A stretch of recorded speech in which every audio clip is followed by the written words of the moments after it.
generar todos estos cambios o todos estos efectos en el paciente como tal.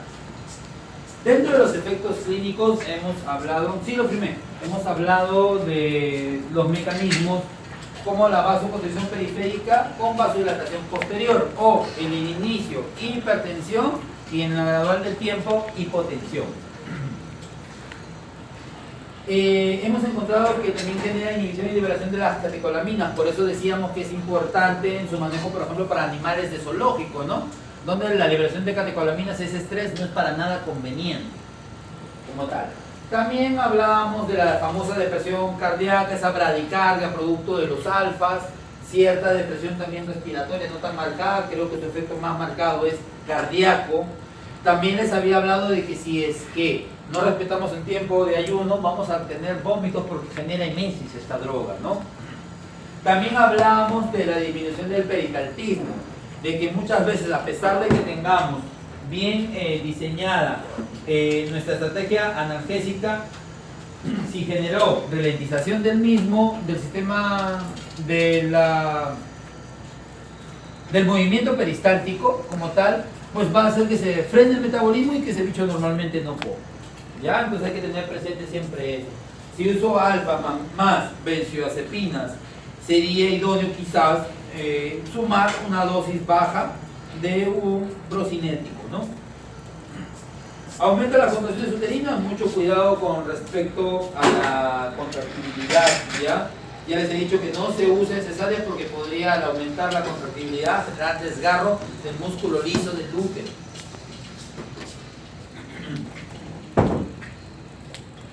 Bueno, genera broncoconstricción, sedación, analgesia penal y visceral, relajación muscular, unas características muy potentes, y tiene cierta afinidad a los receptores mu de los opioides, ¿ya? Por ahí viene el tema de la analgesia que aporta como tal. Habíamos hablado de que para la silacina su antagonista va a ser la yombina. Acá tienen ustedes las dosis, ya hasta 0.1 miligramos kilo es lo que normalmente manejo. Sin embargo, yo les he enseñado que por parte práctica, lo que les salga en volumen de la silacina, van a calcular el mismo volumen en yombina para antagonizar, ¿ya?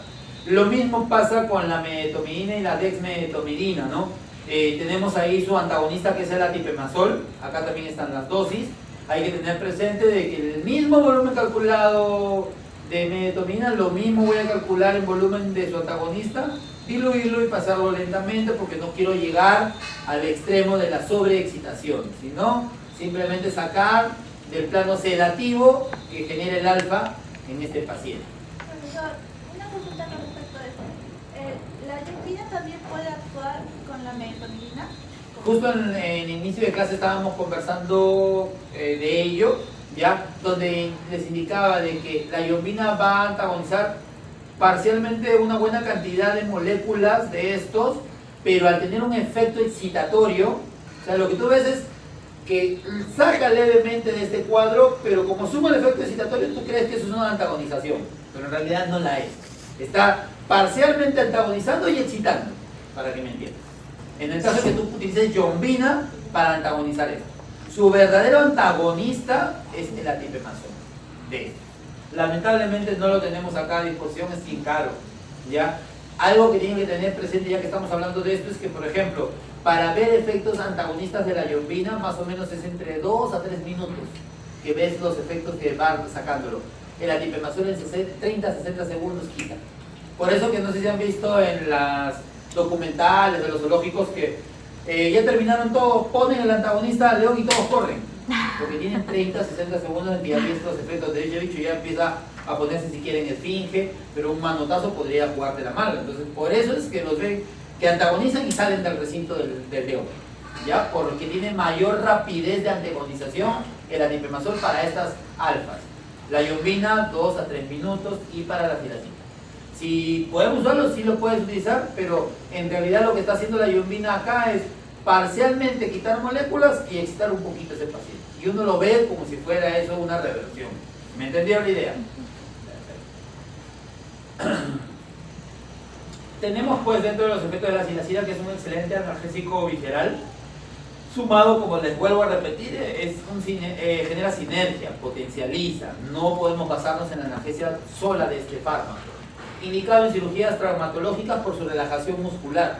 Al traumatólogo le gusta que esté flacidito para que pueda hacer la reversión a la osteosíntesis del hueso roto, ¿no? Porque si a eso le sumas, por ejemplo, no usas un alfa para cirugías traumatológicas y van a incluso utilizar ketamina. Si la ketamina los tetaniza, tú imagínate cómo va a ser el pobre traumatólogo para jalar esos músculos rígidos y poder afrontar ese hueso. Por eso es que en traumatología, casi en la mayoría de veces, siempre va un alfa como tal para generar esa relajación muscular, para que el trabajo del traumatólogo sea más llevadero, más cómodo, disminuya tiempo, porque si no va a estar 45 minutos. ¿Qué es lo que hacen? Normalmente tiran un miembro y lo van tirando para que el músculo vaya cediendo. Porque una vez que se genera la fractura, el músculo se engarrota, pues, se regresiona, por eso hace esto. Entonces, si no hay alfas, él va a estar tirando, espera un ratito, un rato, tirando hasta poder afrontar ese hueso, que ese músculo ceda. En el caso del Detor o el Precedex es una dexmedetomidina pero de humana, ya es de uso humano. Por eso si ven aquí, vamos a aumentar el zoom, miren la concentración en que viene. Vamos a darle un poquito más de zoom. Vienen 200 microgramos por cada 12 ml. Y su Detor yo les he enseñado que viene por cada ml, ¿cuánto? Es una etomidina. ¿Recuerdan cuánto es la concentración de la medetomidina? Igual que la dexmedetomidina. Por cada ml 500 microgramos. Exacto. El famoso Precedex de uso humano, la concentración es distinta. Vienen 200 microgramos por 12 ml. ¿Dónde me gusta utilizar este? Cuando quiero calcular volúmenes muy chiquitos. Chihuahua, Yorkshire, Conejo. Porque la concentración es menor, pues. El volumen calculado es un poquito más generoso de que calcules en Precedex para por ejemplo, hagamos cálculos, ¿no? Voy a utilizar para un conejo de 2,5 kilos, 2,5 por 5, entre 500, que es la concentración, necesito para ese conejo 0,025. Si no tengo una hoja de insulina, ¿cómo calculas eso? No va a ser posible. En cambio, con el Precedex sería 2,5 por 5 entre 200. Ya el volumen es mucho más alto, 0,06. Ya siquiera con la de tuberculina la puedo calcular. ¿Me entienden? Entonces, por eso es que normalmente siempre tengo mi Precedex por ahí para los pacientes chiquititos. ¿Ya?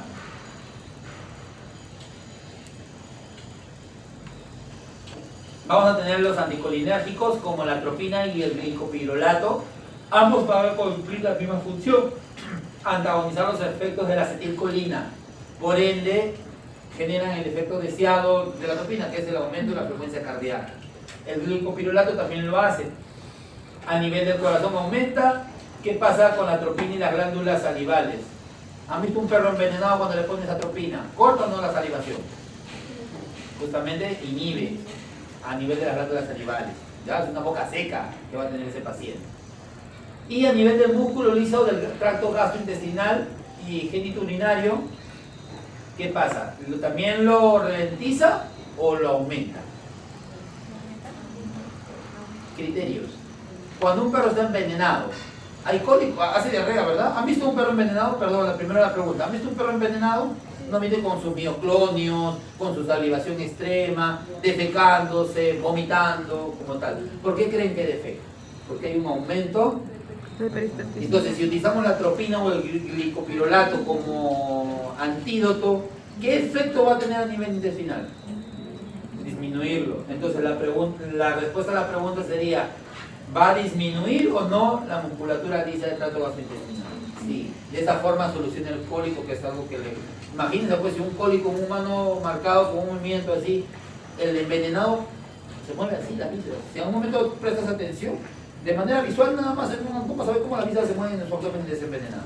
¿Ya? Por eso es que corta la salivación para que no genere esa deglución, esa falsa deglución, porque los perros se ponen cianóticos, morados, como tal, justamente por la baba que está entrando a nivel respiratorio. El cólico intenso y la diarrea lo descompensa y lo deshidrata. Y el sistema nervioso alterado, en algún momento genera, por eso es que se genera la falla multiorgánica y por eso se mueren por el envenenamiento. Y al colocar el antídoto atropina, corrijo la salivación, corrige el aumento del peritalitismo, mejoro esa frecuencia cardíaca, ¿me entienden? ¿Ya? Por eso es el antídoto. Y en anestesia para revertir justamente el tema más que todo a nivel del corazón, ¿no?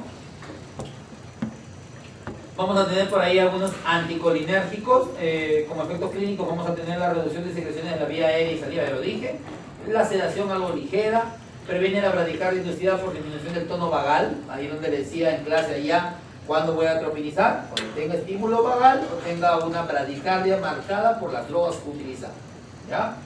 Aumenta la frecuencia y el gasto cardíaco, ¿sí? Fármaco de emergencia para bradicardia, bloqueo o arresto sinusal de bloqueo atrioventricular de grado 1, 2 o 3. Con los alfas vemos los 1, posiblemente hoy día veamos en la monitorización, les voy a enseñar cómo ver un bloqueo atrioventricular de grado 1. El de grado 2 me amerita medicación, un antiarrítmico, que es la mida, que es la lidocaína, que se utiliza cuando quiero sacarlo de este cuadro de bloqueo atrioventricular de grado 2. Y jamás vamos a llegar a un grado 3. Ese sí me predispone a arritmia y a la falla cardíaca, ¿ya? El 1 es bonito cuando tengo uso de alfas, vuelvo a repetir. El 2 normalmente es el pase del 1 hacia un grado más complejo, del grado 2, pero felizmente con un bolo de 2 miligramos kilo de lidocaína casi siempre se corrige. Pero jamás dejemos que llegue a un bloqueo atrioventricular de grado 3. ¿Ya? Como digamos son un alfa, van a ver ahí qué es un bloqueo atrioventricular. ¿Ya? De ahí tenemos los efectos clínicos, ¿no? Reducen la motilidad gastrointestinal, ya lo he mencionado, la midriasis, sus pupilas totalmente dilatadas, por el bicho ciego, reduce el tono muscular liso, aumenta el tono de los esfínteres, genera por ahí algo de retención urinaria, disminuye la secreción de hidrogeniones en el estómago, es un broncodilatador y en el sistema nervioso central puede producir desde hiperactividad a alucinaciones hasta somnolencia e inconsciencia. Casi siempre vemos lo primero, la hiperactividad y las alucinaciones, por eso el perro está maullando, quejándose, delirando, como tal. ¿Ya? Normalmente si hay una taquicardia preexistente, no la vamos a utilizar. Y aquí viene una discusión muy bonita. Con respecto a los anticolinérgicos, si uno se pone a leer literatura, los conejos no tienen atropinesterasa. Entonces si le pongo atropina, no tienen enzima convertidora. Ahora aquí, otra literatura dice de que tiene muy mínima y que los efectos son casi nulos. Yo me quedo con la que dice que no tiene, porque cuando he puesto atropina no genero yo, o sea, cuando tengo situaciones de emergencia en la cual he querido levantar ese corazón de conejo, no lo hago con atropina, lo hago con adrenalina. Le he probado y sinceramente no, pues no veo ese efecto. Entonces yo pienso que si tengo estas dos literaturas en base a mi clínica diaria, me quedo con la que me dice que no tienen atropinesterasa y por ende la atropina en conejos no va. ¿Ya, doctores? Pero ustedes manejan perros y gatos, entonces ellos sí tienen atropinesterasa y ellos sí pueden utilizarlo, ¿ya? Algunos opioides. Vamos a tener por ahí, ya hemos mencionado algo del butorfanol, con mayor efecto analgésico, tienen mecanismo de acción, son sustancias con mayor efecto analgésico. Ahí el punto crucial de la utilización de un opioide. Normalmente vamos a tener receptores mu-kappa, ya que son los más importantes, teniendo mayor afinidad algunos hacia los receptores mu que generan analgesia y a los receptores kappa que generan sedación. ¿Ya? Vamos a tener clasificaciones de los opioides, doctores. Vamos a tener aquellos que sean agonistas puros, como la morfina, el fentanilo, la hidromorfona, oximorfona. Estos dos normalmente en la clínica diaria que ustedes van a llevar no se ven, sinceramente. Es poco habitual que un anestesista tenga en anaquel estas dos drogas. Pero estos dos, y yo creo que también sumado al fentanilo, el remifentanilo. Entonces cuando hagan por ahí, deme usted 3 ejemplos de agonistas puros, podríamos tomar morfina, fentanilo y remifentanilo. ¿Ya? Agonistas parciales. Tenemos el butorfanol, la buprenorfina, la nalburfina. Y acá un paréntesis, porque está una norma que siempre las menciono. Si es un agonista parcial, es que dice que va a retirar parcialmente las moléculas de los agonistas puros. si yo tuviera alguna complicación, por ejemplo, con el uso del fentanilo, el jadeo, la hiperexcitación, que es un cuadro que puedes esperar, algunos bichos generan salivación, y justo he hecho una cirugía de paladar blando. Entonces, ese paladar que está suturado, que el perro está... puede fracasar por ese movimiento, los puntos que han puesto, y para cuál no han puesto puntos y no han utilizado ligación. Segundo, va a haber, al fracasar los puntos va a haber sangrado, ¿verdad? Y eso no es bueno. Encima aumenta la secreción como tal. O sea, tengo sangrado, tengo secreción, que como el paladar está epiglotis, glotis, lo más probable es que todo eso va a concurrir hacia la entrada de la tráquea. Entonces, si yo tuviera, no tengo antagonista para sacar el fentanilo, que es la naloxona, un mecanismo, una jugada que puedes hacer es utilizar el butorfanol en dosis mínima, para que al ponerlo, lo que haga el butorfanol es decirle a la molécula del fentanilo, este es beta, ¿ya? Digamos que tenemos varias zonas porque el fentanilo está haciendo el efecto que acabo de describirles en ese bulldog que le hemos operado el paladar, ¿ya? Hay aumento de secreción, hay aumento de sangrado, como tal, hay inflamación de ese paladar que han fracasado los puntos, como tal, y encima el bicho está súper excitado, se ahoga pues, y encima tiene estas dos cosas. Entonces ahí el fentanilo está bien colocado. Una jugada que pueden hacer es utilizar el butorfanol en dosis mínima, 0,1 miligramos kilo, ya, y lo he hecho y lo he probado y me ha salvado una vez de un paciente que tenía esa complicación. Entonces, al colocar el fentanilo y al ser un agonista parcial, lo que va a hacer el fentanilo es el butorfanol, molécula de fentanilo, retírate. Parcialmente. Al colocarse, entonces, corta la salivación, corta la excitación, como tal. Bueno, el sangrado ya, al perro al ya no estar hiperventilando, sino más sedado, ya respira mejor, ya tomo las medidas de acción. No sé, una gasa con adrenalina empapada y lo trato de mantener ahí para que genere vasoconstricción y así solucionar el sangrado, me dejo entender. Posiblemente tenga que volver a sedar y poner otro punto para cerrar ese sangrado, ¿me entienden? Ahí es la importancia de por qué entender que hay agonistas puros y agonistas parciales. Otro ejemplo habitual, si yo hago una MPA donde tengo butorfanol,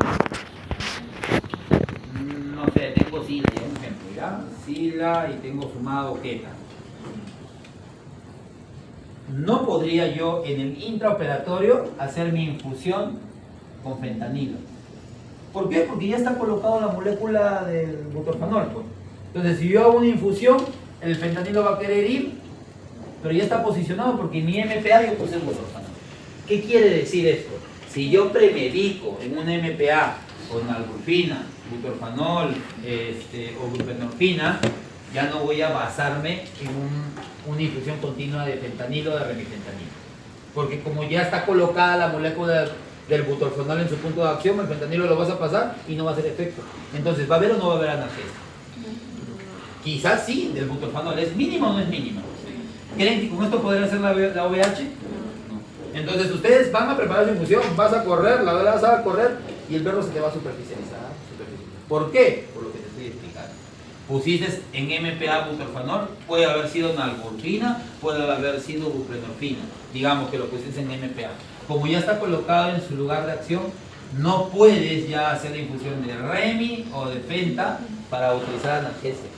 Porque vas a pasarla, va a ir al torrente sanguíneo y va a llegar acá y dice, oye, pero estoy ocupado. Entonces ya no hay analgesia. Ya, entonces, si en algún momento, cuando ya les toca a ustedes hacer su TIVA, no me vayan a venir, doctor, miren mi protocolo, vamos a premedicar con ketamina, medetomidina y butorfanol. Y voy a hacer una infusión de propofol con fentanilo. ¿Qué voy a hacer yo? Eso no va, por lo que te estoy explicando. ¿Quedó claro? Si no lo vuelvo a repetir. ¿Quedó claro, verdad? ¿Sí? Ya. Entonces, por favor, mucho cuidado con este punto donde muchos fallan. Cuando me presentan un para el final práctico, muchos me... Voy a premedicar con esto y voy a hacer una infusión de propofol con fentanilo. Ya saben cuál va a ser mi respuesta. Anulada ese plan anestésico. ¿Ya? Mucho cuidado entonces por ese lado. Y su antagonista, como lo ven aquí, de todos estos dos parciales y puros, es la naloxona. Ya si han visto por ahí en las calles de Filadelfia, que están andando como zombies bajo efecto del fentanilo, ¿no han visto que cuando tienen la emergencia, pum, a la pierna y en 30 segundos salvaron la vida de esa persona que entró en paro? Es porque ese efecto es así de rápido de la naloxona. Están antagonizando ese fentanilo en pastilla o esa molécula de fentanilo que usan para drogarse, para que no lo ¿ya? Ajá. Ahora, recuerden que esa molécula no es la que utilizamos nosotros, ¿sabes? Así que no se vayan a robar los frascos de fentanilo, porque no va a ser el efecto que ven ahí, ¿ya? Esto por favor bien anotado, bien, si ha quedado dudas dígame para volver a repetir, por favor, porque es una base lo que estoy hablando, para no cometer errores más adelante. Profesor, otra vez. ¿Puede repetirlo otra vez? Les decía, tenemos dos familias, los puros como tal y los agonistas parciales. Como dice, agonista parcial es que va a antagonizar parcialmente, no total, parcialmente. Entonces, nosotros tenemos el punto de acción justamente donde se va a colocar la molécula de los opioides puros. Digamos un ejemplo, el fentanilo.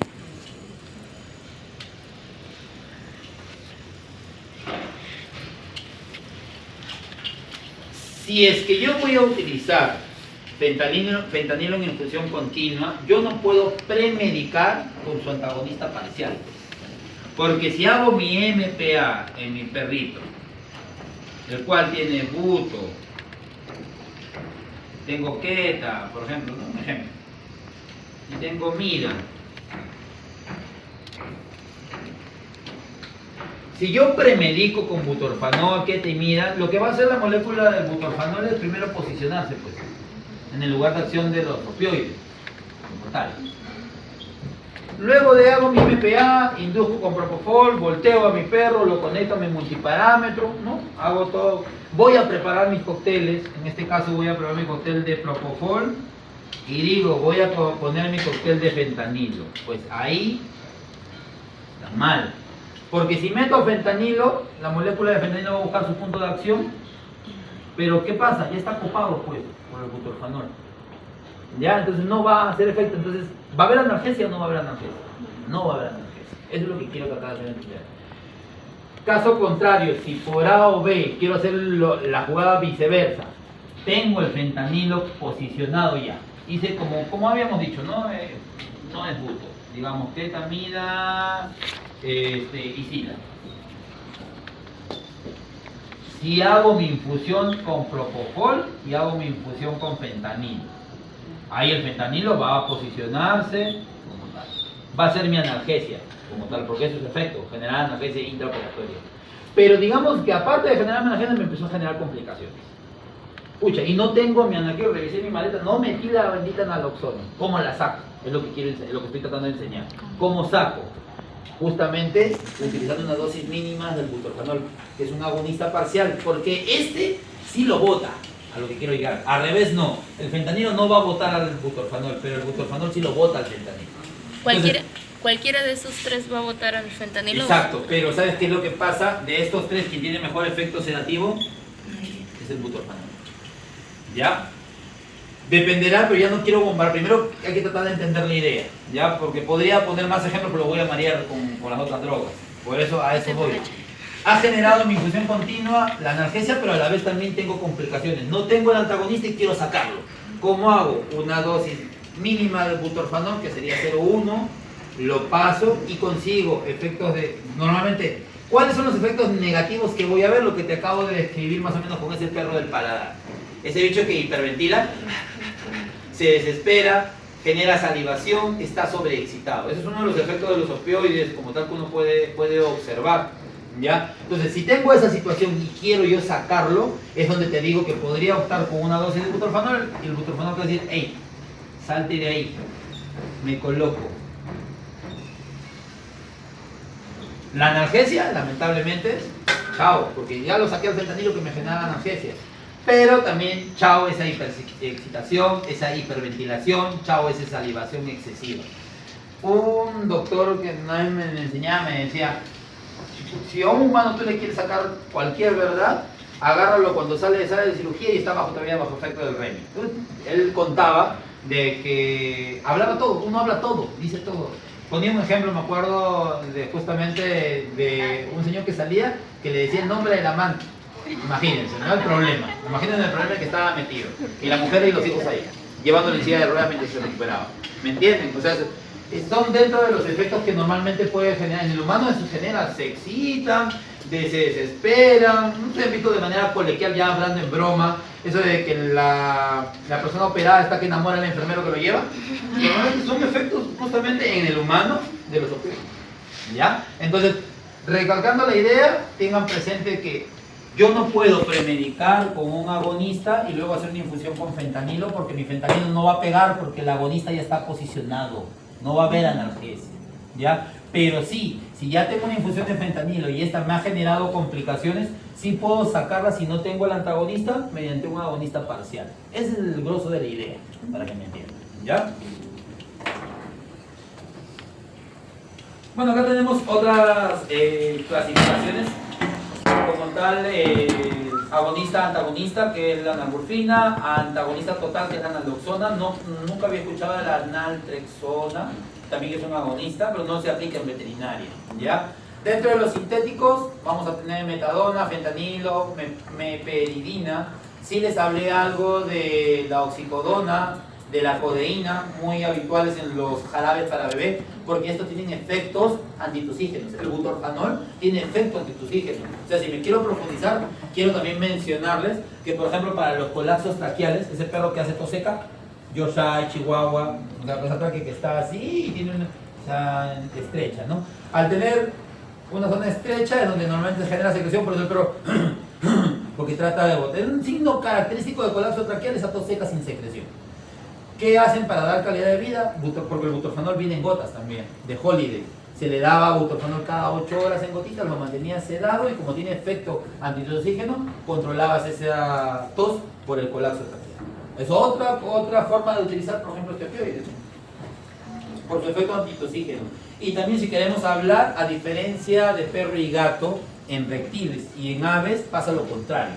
El butorfanol tiene buen efecto analgésico, no tan bueno sedativo. Lo contrario que perro y gato. Porque perro y gato tienen más mu, aves y reptiles más kappa. Es por eso el porqué. ¿Ya? Bueno, ahí tienen algunas dosis para poder manejarlas. ¿Ya? Casi paralelas a la que yo les he enseñado, ¿no? Bueno, hablando del fentanilo, potente analgésico de corta duración, complicaciones vamos a tener bradicardia, acidosis respiratoria por la hiperventilación. El apnea, si pasamos sinceramente, cuando normalmente utilizamos más de 7 microgramos por kilo, es que normalmente voy a ver la apnea. Con 2 a 5, bien difícil, bien raro, ¿ya? Salvo pues un bicho que esté por ahí deprimido, complicado, ¿no? Salvo por eso que quizá con 5 sí lo genere el apnea. Pero yo siempre lo he visto de 7 microgramos hacia adelante. ¿El fentanilo se puede utilizar en MPA? Sí. ¿Se utiliza en infusión continua? Sí, es lo más habitual en realidad, ¿no? Y puede ir sumado también para que lo puedan anotar en la misma infusión junto con ketamina, junto con lidocaína, que lo que van a hacer es potencializar a este opioide en analgesia, ¿ya? Junto con sulfato de magnesio también se puede utilizar. Ahí es donde ven pues en las redes a mis colegas anestesiólogos que ponen 5 jeringas, normalmente una lleva LID, una lleva keta, una lleva fentanilo y otra lleva sulfato. Varios mecanismos que se potencializan para generar un solo bien, la analgesia. Para que me entiendan. ¿Puedes mezclar? Sí, a mí normalmente en conejos casi siempre uso así. Keta con Remi y en el otro va sulfato de magnesio con LID. 2 jeringas, ahorro. Pero también podría dividir, si tuviera más bombas de jeringa yo, pondría cada una independiente, ¿no? Se ve más bonito para la foto, por así decirlo. ¿Ya? Pero, o sea, quiero que entiendan que este opioide puede ir sumado con otras drogas en el mismo cóctel sin ninguna complicación, más bien para potencializar. ¿Ya? Les había hablado que yo con la nalburfina tengo ahí como que un 50-50, digamos que tiene casi igual efecto sedativo como analgésico. Procesos medianamente cruentos puede ir tranquilamente su manejo como tal. ¿Ya? A diferencia del butorfanol, que sí para curatajes muy simples lo utilizaría. Ahí hemos hablado, por ejemplo, con que leve de presión respiratoria, no lo he observado sinceramente, así que me preocupe, que me asuste, es lo que dice la literatura, pero en la clínica diaria no lo veo tan marcado, a lo que quiero llegar, ¿ya? Sí, algunos dichos por su grado de sedación puede generar depresión, reducción de la presión arterial, eso es verdad. Es un poquito, analgesia más potente que la morfina, no sé, ahí habría que corregir esa literatura, ¿ya? Y bueno, eso es lo que normalmente vamos a integrar, ¿no? ¿Qué es la MPA? Ya sabemos que es la suma o el cóctel de drogas que utilizamos para conseguir sedación, manejo del paciente, nuestra propia seguridad, aseguramiento de una vía aérea, una vía permeable y la tricotomía. Esa es una de las principales funciones de una MPA. ¿Qué fármacos se pueden aplicar? Como ustedes han visto, las grandes familias. Disociativos como la ketamina, benzodiazepinas como el midazolam, el diazepam, alfas, silacina, metomidina, desmetomidina. Podemos utilizar opioides también dentro de lo que ya han visto, ¿no? Principalmente esas 4 familias, y hay que coctelear eso en base a las dosis, dependiendo del plan que vayas a elegir según el paciente que tienes, ¿ya? Y bueno, la mayor importancia creo yo es conseguir una de las mayores importancias de la MPA es disminuir dosis de inductores, mantenimientos y conseguir una mejor recuperación. Otra importancia, lo que también podrían sumar si les toca esta pregunta en el examen, es la seguridad, el manejo básico o fácil del paciente, tricotomía y vía, también sería aceptable, ¿ya? Listo, entonces chicos, vamos ahora sí a prender luces y a ver qué vamos a manejar.